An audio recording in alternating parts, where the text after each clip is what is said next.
Disability pension है, उसको भी हम कहते हैं कि भी उसके अंदर भी थोड़ी पैरिटी लेके आए। इसके अलावा मिलिट्री सर्विस पे हमारे जो सेवा में डिफ़िकल्ट एरियाज़ के अंदर जो सब काम करते हैं, कंधे से कंधा मिला के काम करते हैं, तो उसके लिए मिलिट्री सर्विस पे अलग अलग रैंक की अलग अलग नहीं होनी चाहिए, बराबर सबकी एक जैसी होनी चाहिए।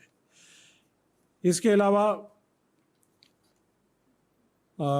हम ये कहते हैं कि भाई 80 साल के बाद अब पेंशन को 25% इंक्रीज़ कर देते हैं, तो जब ये 80 ईयर्स कंप्लीट होने की बजाय 79 ईयर्स जब हो जाते हैं या रनिंग 79 ईयर्स होता है, तो उस टाइम पे किया जाना चाहिए, 80वां साल जब चल रहा होता है। इसके अलावा हमारी डिमांड है कि जो एक्स सर्विसमैन कमीशन है वो एक बनाया जाए, जिसके अंदर जैसे SC/ST कमीशन है, विमेन कमीशन है, चाइल्ड प्रोटेक्शन का कमीशन है, इस तरह से एक एक्स सर्विसमैन कमीशन होना चाहिए, जिसके अंदर हम जो हमारे जो रेगुलर मुद्दे हैं, हमें हर जगह कोर्ट में ना जाके उन मुद्दों को हम वहाँ पे सुलझाया जा सके हमारा। और क्योंकि हमारे जवान कोई 35 साल में, 37 साल में, 40 साल में रिटायरमेंट आते हैं, तो जैसे बाकी सेंट्रल गवर्नमेंट सर्विसेज के अंदर 60 साल तक सेवा करने का मौका मिलता है, तो इसमें एक सेकंड कैरियर ऑप्शन की एक स्कीम ज़रूर आनी चाहिए, ताकि उनको अपने जो उनका टैलेंट है, उनकी क्वालिफिकेशंस हैं, एक्सपीरियंस है, उसके हिसाब से उनको दूसरी किसी सर्विस के अंदर मौका दिया जाए, ताकि वो 60 साल तक सेवा दे सकें।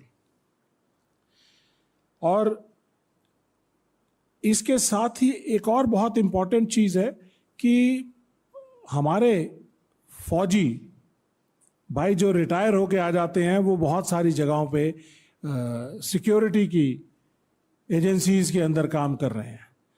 वो देश के सैनिक जिसने अपनी छाती पे बुलेट्स ली हैं, या देश का सैनिक जिसने बॉर्डर के ऊपर तपती हुई धूप के अंदर, जहाँ पे गर्मी इतनी ज़्यादा होती है डेजर्ट एरिया में कि टैंक के ऊपर हाथ लगा दो तो स्किन उस पर चिपक जाती है, या हाई ऑल्टीट्यूड एरिया जहाँ पर ठंड की वजह से -30, 35, 40 डिग्री टेम्परेचर होता है, वहाँ आप लोहे के ऊपर हाथ लगा दो तो आपकी स्किन चिपक जाती है। तो जिन लोगों ने ऐसे काम किए हैं, देश के लिए पूरे जज्बे से काम किए हैं, तो उनको किसी के इंडस्ट्रियलिस्ट के पास या किसी के सामने एक सिक्योरिटी गार्ड की नौकरी करते देखना मुझे शर्म की बात लगती है।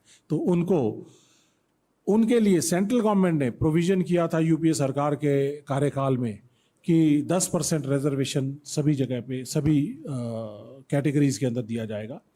तो उसके तकरीबन 7,82,000 पद खाली पड़े हैं।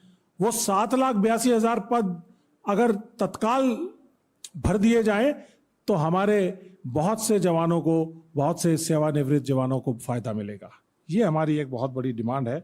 और इसके बाद हम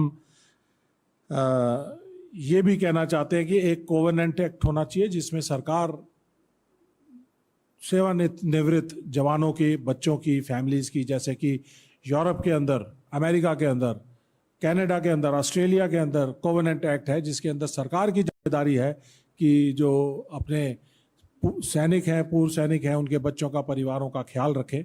तो ये एक नेशनल जिम्मेदारी होनी चाहिए, देश की एक राष्ट्रीय जिम्मेदारी होनी चाहिए कि उनके परिवारों को इज्जत मिले और उनके लिए ठीक से आदर सम्मान हो। और last but not the least, सबसे इम्पॉर्टेंट, हमारे देश इस टाइम पे बड़ा यंग एवरेज एज है, हमारी 32 साल की उम्र है।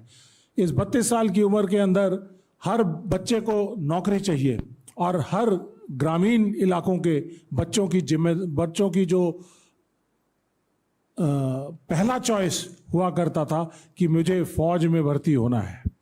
एक फौज की जो भर्ती होती थी उसके अंदर 100-200 वैकेंसीज के लिए 50-50, 60-60 हज़ार बच्चे जो है वो तैयारी करके उसके अंदर compete किया करते थे।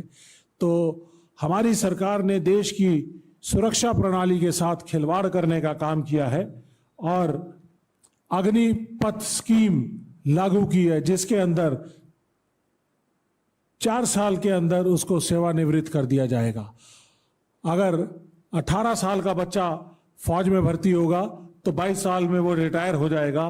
तो ये हम तो 1 रैंक 1 पेंशन मांग रहे हैं, हम ये मांग रहे हैं कि उसको 60 साल तक सेकंड करियर का ऑप्शन दिया जाए। और यहाँ पर देश के बच्चों के साथ खिलवाड़ किया जा रहा है कि 4 साल उनको सिर्फ कॉन्ट्रैक्ट की नौकरी दी जाए, तो जिसमें से 4 साल में 1.5 साल वो ट्रेनिंग करेगा, 1.5 साल में वो यूनिट के अंदर जाके काम करेगा, तो उसको यूनिट के अंदर उसको 5-6 साल के जो सर्विस वाले जो जवान होते हैं उनको रंगरूट बोलते हैं कि ये तो रंगरूट है, अभी एक्सपीरियंस नहीं हुआ है।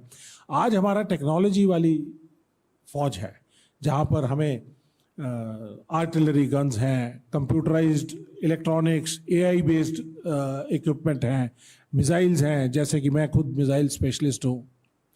तो ऐसे में मुझे लगता है कि अगले 7-8 साल बाद अगर ये अग्निवीर या अग्निवीर रहे या अग्निपथ स्कीम चलती रही, तो मुझे नहीं लगता कि देश में कोई मिसाइल का बटन दबाने वाला सुपर स्पेशलिस्ट या स्पेशलिस्ट पाया जाएगा। तो ये देश की सुरक्षा के लिए सुरक्षा के साथ बहुत बड़ा खिलवाड़ होगा। इसके साथ एक और जुड़ी हुई चीज है कि 2020 से लेके 2022 तक 3 साल रिक्रूटमेंट नहीं हुई है देश में। कोरोना काल की वजह से रिक्रूटमेंट नहीं हुई है। हमारे आर्मी, एयरफोर्स और नेवी में तकरीबन हर साल 75,000 जवान रिटायर होते हैं और उन 75,000 जवानों के अगेंस्ट हमारी भर्तियां होती हैं। लेकिन 3 साल में ये भर्तियां नहीं हुई, तो हमारे जो 3 साल में हमारी सेनाओं की जो कमी हो गई है, स्ट्रेंथ की जो कमी हो गई है, वो तकरीबन 2 से 2.25 लाख की कमी हो गई है। और जो अग्निपथ स्कीम है उसके तहत जो भर्ती की जाएगी वो सिर्फ 45,000 की होगी। तो इसका मतलब हर साल 30,000 बच्चे कम लिए जाएंगे, 30,000 की फौज हर साल कम होती चली जाएगी। तो आप ये उम्मीद लगाइए कि 8-9 साल के बाद हमारी सेना का जो स्ट्रेंथ है वो कितनी कम हो जाएगी। मेरे हिसाब से जो कैलकुलेशन है उसके हिसाब से आज टोटल मिला के हमारी जो स्ट्रेंथ है वो 15 लाख की आर्मी, एयरफोर्स, नेवी की, उसमें से तकरीबन 5 लाख हमारी स्ट्रेंथ कम हो जाएगी 8 साल के बाद। तो हम 10 लाख की फौज रह जाएंगे सिर्फ। तो जब हमारे वेस्टर्न बॉर्डर पाकिस्तान के साथ हॉस्टाइल है, हमारा ईस्टर्न बॉर्डर लद्दाख से लेके अरुणाचल तक का 2,500 किलोमीटर का बॉर्डर हॉस्टाइल है चाइना के साथ, तो हम इस घटी हुई फौज के साथ, कम हुई स्ट्रेंथ के साथ कैसे उनके साथ लड़ाई लड़ेंगे। तो ये एक हमारी देश की सेनाओं के साथ जो उसका फैब्रिक है, उसका सिस्टम है, जो उसके ईथोस हैं, उसके साथ जो खिलवाड़ हो रहा है। तो मैं ये मानता हूं कि मोदी सरकार हमारे देश की डिफेंस फोर्सेस को कमजोर कर रही है, जैसे कि उन्होंने बाकी सभी इंस्टीट्यूशंस को कमजोर करने का काम किया है, तो डिफेंस फोर्सेस को भी कमजोर कर रही है। ये हम कतई बर्दाश्त नहीं करें।